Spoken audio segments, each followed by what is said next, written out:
Hey Capricorn, this is Jov. Welcome po sa ating channel. By the way, Capricorn, this is timeless reading. Gamitin ang reading na ito bilang gabay lamang.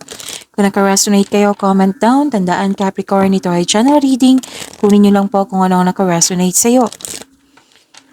This is for you, Capricorn. Baka may napansin kayong maingay yung mga palaka ha. Malakas po ang ulan kanina. So focus kayo sa mensahe para may makuha kayong gabay.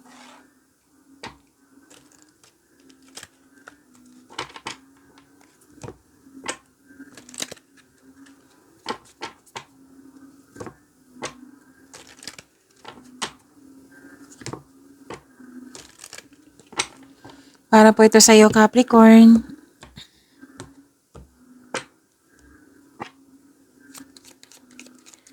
Maraming salamat po sa inyong patuloy na suporta, sa mga nag-donate, sa mga hindi nag-skip ng ads, maraming salamat po. Sa mga hindi pa nag-subscribe, subscribe na po kayo at click bell notification para malaman nyo na may bago tayong video. Para sa mga gusto magpa-reading, comment po kayo ng personal reading.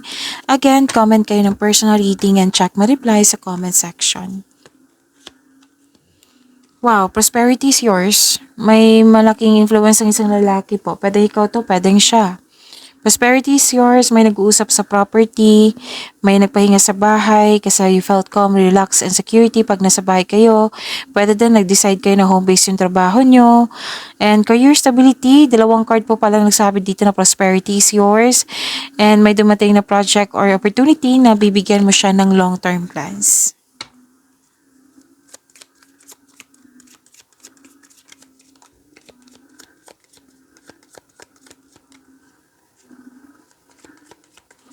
Energy po ni Capricorn.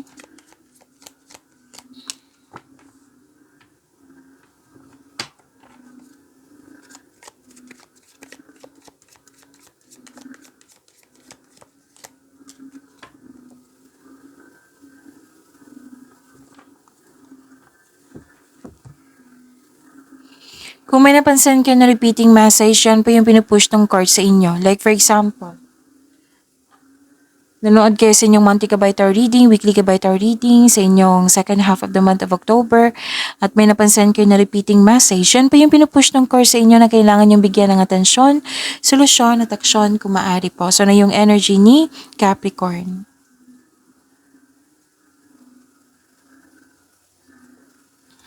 Uminom lang po ako ng tubig.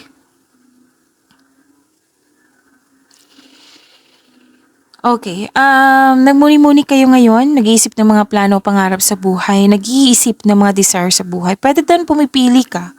Like for example, pumipili ka ng kaibigan, pumipili ka ng nililigawan or maliligaw. Pwede.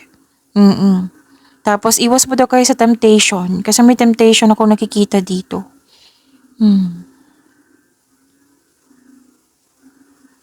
Marami kang ideas, inspired kayo ngayon. Gusto nyo magkaroon ng passive income, dagdag investment. Oo, para magkaroon ng financial growth. At yun po, may plano kayo mag-level up or gusto nyo magkaroon ng promotion kaya sobrang nag-iisip kayo dito ng mabuti.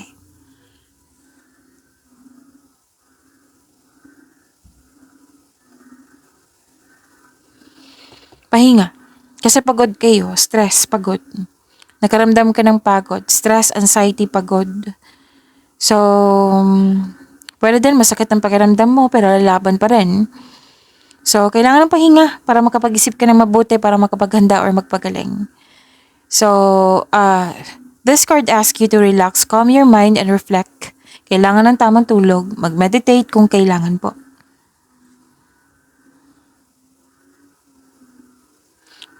Pwede may dito, may nakita kasi ako hindi nagkaroon ng pagkakaunawaan na ito yung dahilan nagkaroon ka ng pagod at stress. Gusto mo mapag-isa muna, gusto mo munang mag-put ng space. Gusto mo magbakasyon ng ilan sa inyo. So, ang pagpahinga po ay nakapagbigay ng increased productivity and a healthier mental state.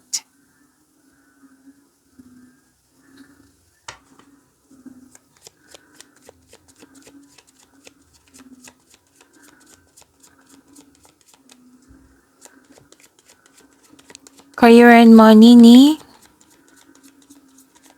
Capricorn.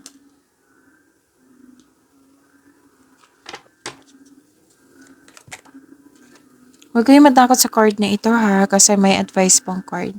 So, takpan lang natin kasi nakahubad. Hindi siya pwede dito. Okay? Takpan lang natin.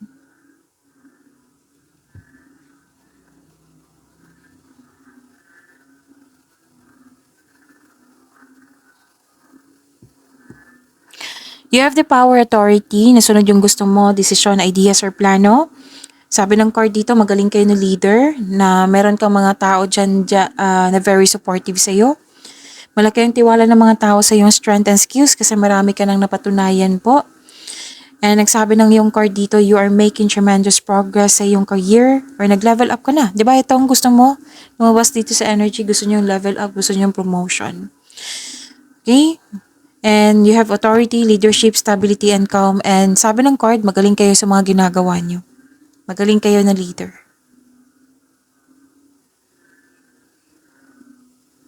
Okay, wag po daw kayo magpasobra sa trabaho. Kasi overspending, pwede din overspending to sa material na bagay. Pwede din overspending sa trabaho. So, alam mong hindi siya nakakabuti sa'yo. So, kailangan mong ng balanse. Hindi po masamang magsipag. Oo, kailangan lang po ng balanse. Pwede din na may toxic dyan na tao. Or di kaya may ginagawa kayo dyan na alam mong hindi nakakabuti sa'yo pero ginagawa mo pa rin. Like yung sinabi ko sa inyo kanina, example po, yung overspending sa pera or sa overspending sa trabaho, nag-overwork. So alam mo na hindi siya nakakabuti sa'yo, di ba? So ang advice ng card nyo dito is kailangan ng recovery, kailangan ng freedom. Okay?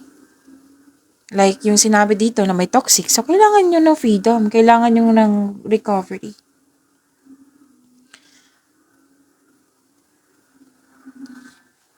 May nakita ko ditong completion, successful completion. May matatanggap kang rewards, recognition sa trabaho. Another card na naman nagsabi dito sa promotion, pagtaas ng kita, sweldo, allowance.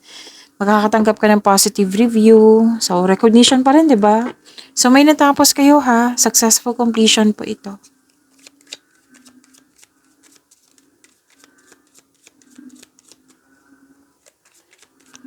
Love life, self-love, partnership, and romance ni Capricorn.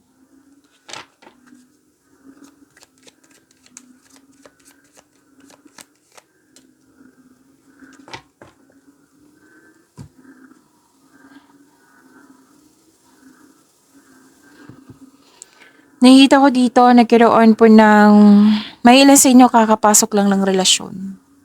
May ilan sa inyo may plano mag-travel or mag-travel. Mag-ingat lang kayo sa pagiging mainipin ha.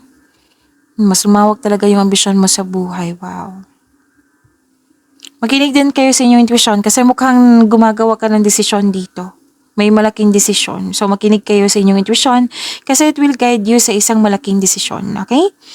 And nag-iisip ka dito future plan ang nakikita ko dito.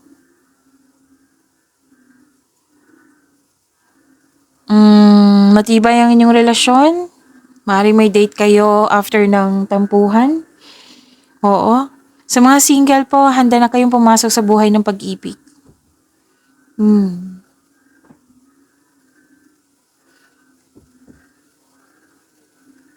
Nakita ko rin dito na may maliligaw ka na very charming at passionate partner na very active kang suyuin. Pwede yung parating na to or nangyari na.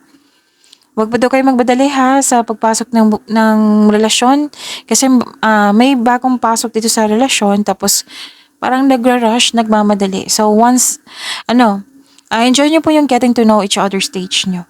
One step at a time. Okay, may travel pa rin ako nakikita dito.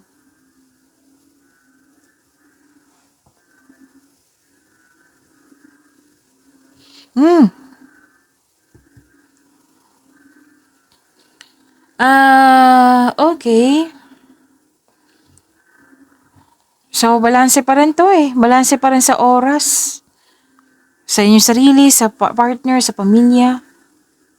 Kasi mukhang ito yung main concern na hindi nagkaroon ng pagkakaunawaan ng dahil sa hindi balanse ang oras. Okay, so sana yung maayos niyan. Pag-imanin niyo po yung blessings sa binigay sa inyo, Capricorn. See you tomorrow. Maraming salamat po.